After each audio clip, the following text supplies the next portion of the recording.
First contact gone wrong. The Galactic Assembly's monitoring station floated silently in the void between star systems, its sensors reaching out like invisible fingers across thousands of light years. Inside the station's command center, Senior Observer Thylex adjusted his sensory tendrils, focusing on the quantum detection array that had served the Assembly faithfully for 3 millennia. The Yorthians, his species, had perfected the art of deep space observation, long before most races had discovered fire. Today, however, something was different. The quantum signatures dancing across his screens defied every known pattern in the extensive databases. They pulsed with a rhythm that seemed almost organic, yet carried an underlying mathematical precision that made his secondary brain ache with the effort of comprehension. Thylex had observed the births of stars, the death throes of civilizations, and the emergence of new species into the galactic community. But this was something entirely unprecedented. His assistant, a young Kelvorian named Brex, floated beside him on anti-grav pods, her crystalline form refracting the dim blue light of the monitoring screens. She had only served at the station for 2 cycles, barely enough time to understand the basics of quantum observation, yet even she could sense that something extraordinary was happening. The readings were not just unusual, they were revolutionary. They suggested a form of faster-than-light communication that operated on principles the Assembly's greatest scientists had deemed theoretically impossible. Commander Xerix of the Dominion Defense Fleet received the alert while inspecting his armada near the Veltron Nebula. The Dominion, the military arm of the Galactic Assembly, maintained order across 12,000 inhabited systems. Xerix himself was a veteran of countless engagements, his exoskeleton bearing the ceremonial scars of victories against pirates, rebels, and would-be conquerors.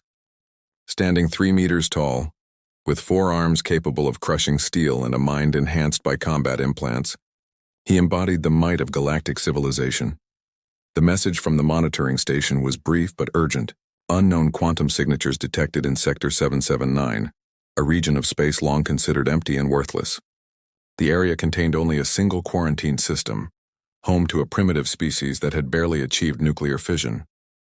The inhabitants called themselves humans, though the Assembly's xenobiologists had classified them as a Class D species, meaning they posed no threat and offered no value to the greater galactic community. Xerix's fleet consisted of 15 warships, each one a masterpiece of destruction, capable of reducing continents to glass. The flagship, Infinite Supremacy, stretched 2 kilometers from bow to stern, its hull bristling with plasma cannons, antimatter torpedoes, and reality-warping shields that could deflect the energy of a small star.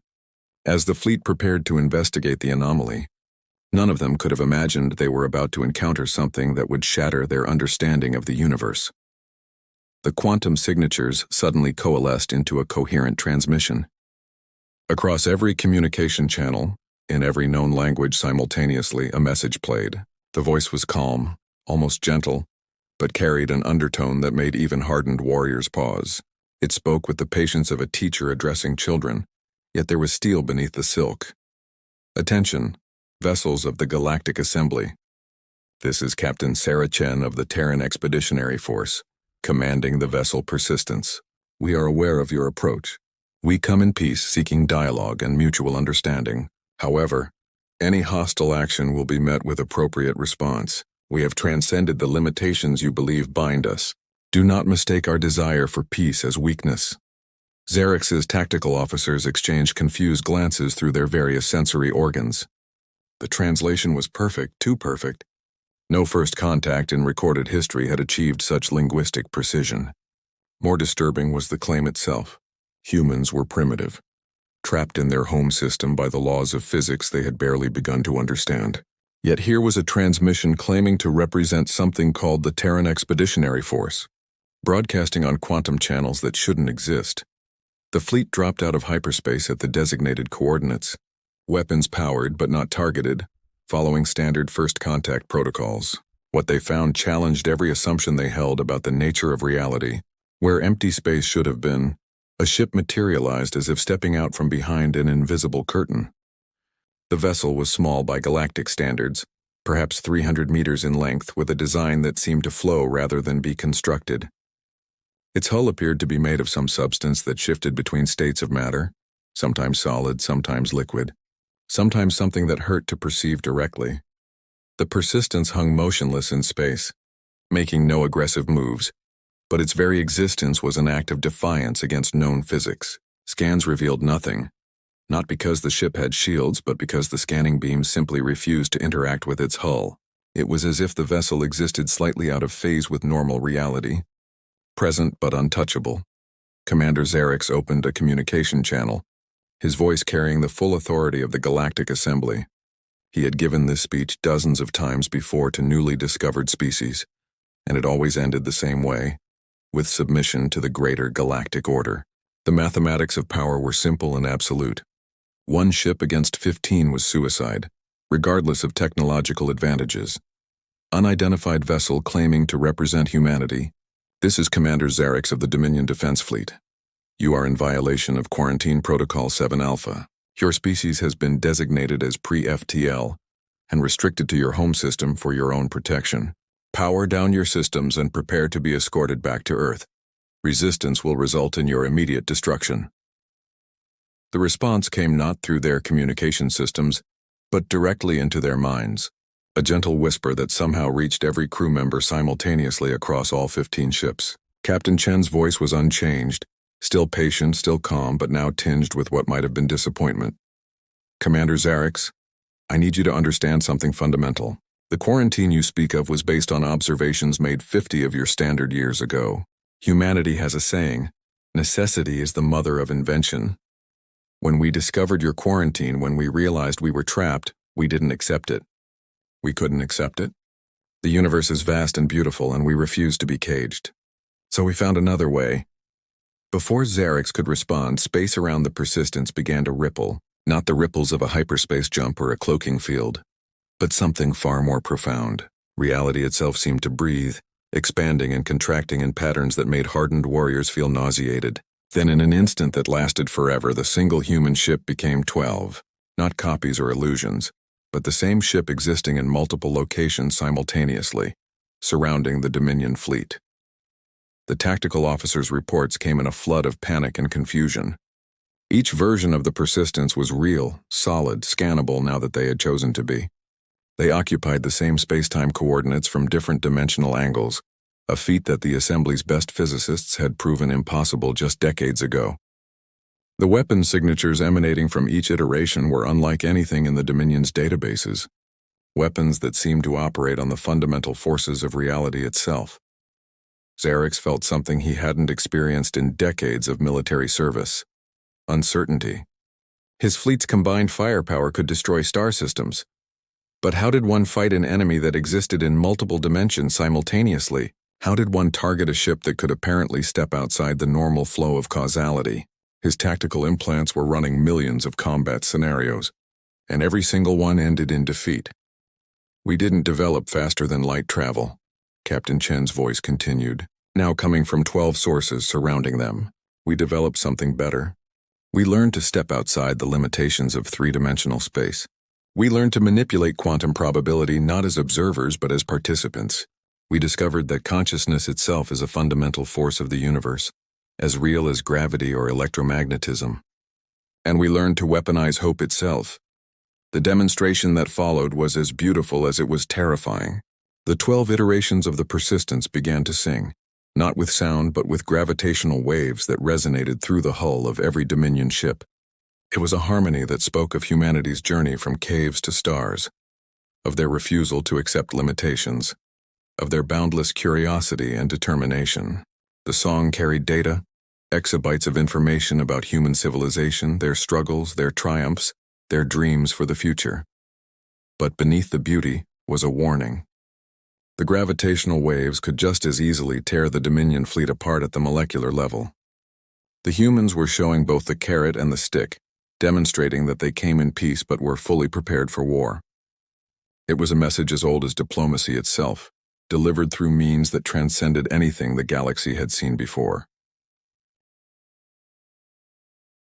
The reckoning Commander Xerix stood frozen on his bridge as the gravitational symphony continued to resonate through his fleet. His officers looked to him for orders, but what orders could he give against an enemy that had transcended the very laws they used to wage war? The infinite supremacy's computers were desperately trying to analyze the human technology, but every answer they provided only raised more questions. How had a species that barely had space stations 50 years ago achieved this level of advancement? Captain Chen's voice returned, this time with a harder edge that cut through the harmonious demonstration like a blade through silk. Commander, you have 60 seconds to make a decision. Stand down your weapons and we can begin a dialogue that will benefit both our species. Continue with hostility, and we will demonstrate why humanity earned its place among the stars not through submission, but through adaptation. We are the species that looked at an uncaring universe and decided to care anyway. We are the ones who turned obstacles into opportunities, and we are done being underestimated. The ultimatum hung in the space between the fleets like a charged particle waiting to spark. Zarex's military training screamed at him to attack, to maintain dominance, to show these upstarts that the Galactic Assembly's power was absolute. But another part of him, the part that had kept him alive through countless battles, recognized the truth in the human captain's words. This was not a bluff. The humans had capabilities that defied understanding, and they were showing remarkable restraint. His second-in-command, a Vorthak warrior named Keldon, leaned close and spoke in their native battle tongue. Commander, our weapons are locked, but the targeting systems keep failing. It's as if the human ship exists in a quantum superposition. We're trying to target something that is simultaneously there and not there. Our antimatter torpedoes would be as effective as throwing stones at shadows. Before Zarex could respond, every screen in the fleet suddenly displayed the same image. Earth, the human homeworld, but not as the Assembly's surveys had shown it. The planet was surrounded by a lattice of light, geometric patterns that pulsed with energy. Cities floated in the atmosphere, connected by streams of controlled plasma. The moon had been transformed into something that looked like a vast computational matrix, its surface covered in crystalline structures that sparkled with data streams. What you're seeing is real-time, Captain Chen explained. While your assembly debated whether we were worth noticing, we were busy transcending. We discovered that consciousness is not a byproduct of evolution, but a fundamental force that shapes reality. Every human mind is now connected to what we call the collective echo. Not a hive mind, but a shared consciousness that allows us to pool our creativity, our problem-solving abilities, our dreams. A billion minds working in harmony can reshape the laws of physics through pure will and mathematics. The demonstration shifted, showing human colonies throughout their solar system, each one an impossibility according to Galactic Assembly science. Mars had been transformed into a garden world in less than a decade. Venus's atmosphere had been cleaned and cooled using technology that manipulated time itself, aging the harmful compounds until they broke down naturally. Jupiter's moons hosted cities that existed partially in normal space and partially in dimensions the Assembly hadn't even discovered yet. We call it the Silent Echo Protocol, Chen continued. We developed it when we realized we were being watched, judged, and found wanting by civilizations that had no idea what humanity was capable of. We chose to remain silent, to develop in secret until we were ready to meet you as equals. That time is now. Suddenly, alarms screamed across every ship in the Dominion fleet. Their sensors detected an energy buildup from the human vessel that exceeded anything in their databases. It wasn't weapons charging. It was something far more fundamental. Space itself began to fold around the persistence, creating corridors of compressed reality that connected to points throughout the galaxy simultaneously. What we're about to show you, Captain Chen said, her voice now carrying a weight that seemed to press against reality itself, is what happens when humanity decides to make our presence known. We call it the quantum entanglement cascade. Every human ship, all 1,000 of them hidden throughout the galaxy, is about to reveal themselves simultaneously. The revelation hit the Galactic Assembly's entire network at once. Monitoring stations from the core worlds to the outer rim detected human vessels appearing as if from nowhere. They had been there all along, existing in dimensional pockets that the Assembly's sensors couldn't detect.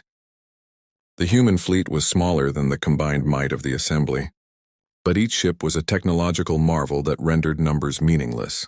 On the bridge of the infinite supremacy, Zarex watched as tactical displays showed human ships appearing near every major Assembly world, not as invaders but as silent sentinels. They made no aggressive moves, transmitted no demands. They simply existed, a quiet reminder that humanity had evolved beyond the assembly's ability to contain or control them. "We studied your history," Captain Chen said, and now her image appeared on the main screen, the first visual contact. She was smaller than most galactic species, with no natural armor, no claws, no obvious biological advantages, yet her eyes held something that made even Zarex take notice, a determination that transcended physical form. "We know that the assembly maintains order through strength, through the threat of overwhelming force. But we also know that true strength comes from cooperation, from diversity, from the clash of different ideas creating something greater." The human captain gestured, and new data flooded the Dominion's computers. It was a proposal, detailed and comprehensive, for humanity's integration into the galactic community. But not as subjects or junior members.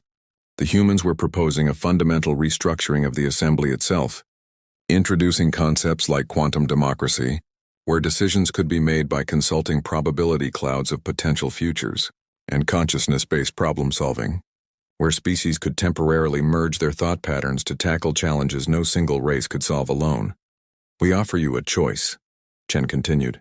"Accept us as equals and we'll share our discoveries. The ability to manipulate quantum probability means an end to resource scarcity.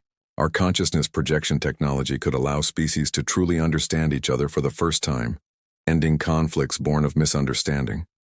Our temporal manipulation could help dying worlds recover, extinct species return. Or you can try to fight us, and learn that humanity's greatest strength was never our technology, but our refusal to accept impossible as an answer." Zarex found himself at a crossroads that would define the future of the galaxy.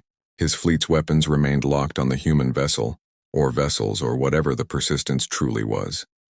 He could give the order to fire, potentially starting a war unlike anything the galaxy had seen, or he could do something that went against every protocol, every tradition of Dominion superiority. He made his decision. "All ships, stand down weapons," he commanded, his voice carrying across the fleet. There were gasps of surprise from his officers, but none dared challenge the order. "Captain Chen, this is Commander Zarex. The Dominion fleet acknowledges humanity's evolution. I am transmitting your proposal to the Galactic Assembly's High Council. But know this. What you're proposing will shatter 10,000 years of tradition." Chen's smile was visible even through the transmission. "Commander, humanity shattered its own traditions when we decided to reach for the stars. Change is never comfortable, but stagnation is death. We're not asking the Assembly to abandon what makes it strong. We're offering to help it become stronger. Our species has a saying, 'The whole is greater than the sum of its parts.' Let us show you what the galaxy could become when humanity adds its voice to the chorus." What followed was the most remarkable exchange in galactic history. The Persistence's 12 iterations collapsed back into a single ship, a gesture of trust that did not go unnoticed. Data streams flowed between the vessels, sharing art, music, science, and philosophy. The humans introduced concepts that made assembly scientists weep with joy and frustration in equal measure. They spoke of love as a fundamental force, showed equations where empathy could be quantified and weaponized against entropy itself. But perhaps most remarkably, they shared their failures. The human data included every mistake, every disaster, every time they had reached too far and paid the price. They showed the assembly that their transcendence had not come easily or without cost. Millions had died in experiments gone wrong. Entire colonies had been lost to dimensional rifts. The human consciousness network had nearly collapsed twice, saved only by the species' stubborn refusal to give up. "We are not gods," Captain Chen explained as the data transfer continued. "We are not superior beings looking down on lesser races. We are explorers who found a different path and we want to share it. But more than that, we want to learn from you. Your assembly has maintained peace across thousands of worlds for millennia. You've solved problems we're only beginning to understand. Together we could be something unprecedented." The transformation that followed was not immediate, but it was inexorable. Human technology began spreading through the assembly, not through conquest but through cooperation. Species that had been enemies for centuries found common ground in consciousness-sharing sessions. Worlds that had been dying were revitalized using temporal manipulation. The quantum democracy system prevented wars by showing potential aggressors the probable outcomes of their actions, usually their own destruction. But humanity's greatest contribution was not their technology. It was their attitude, their absolute refusal to accept limitations. When told something was impossible, humans would ask why. When faced with insurmountable odds, they would say, "Watch us." This spirit spread through the galaxy like a beneficial virus, inspiring species that had grown stagnant to reach for new heights. Captain Chen and Commander Xerix met in person aboard a neutral station to formalize the alliance. The human woman stood barely to the commander's chest, physically fragile compared to his armored bulk. Yet, as they clasped hands, or in Xerix's case, extended a ceremonial appendage, he felt the strength that had carried humanity from caves to stars. "You know," Chen said with a smile that Xerix was learning to recognize as distinctly human, "when we first detected your quarantine field, many of us wanted to break through it immediately. But wiser voices prevailed. They said we should wait, develop, and meet you when we could stand as equals. I'm glad we listened." Xerix nodded slowly, a gesture he had learned from studying human customs. "And I am glad we didn't fire when you appeared. Though I must ask, could your ship have survived our assault?" Chen's smile widened.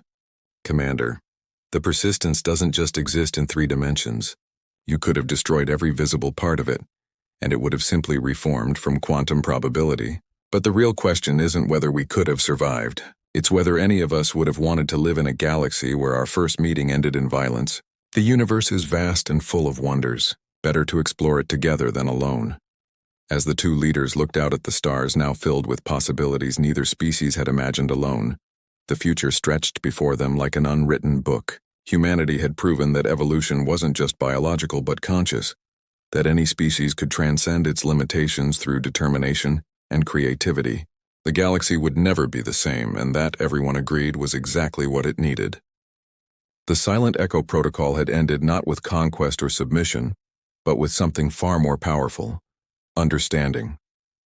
And in the vast cosmos, where entropy constantly threatened to reduce everything to cold silence, the combined voices of humanity and the Galactic Assembly sang a new song of hope, exploration, and endless possibility.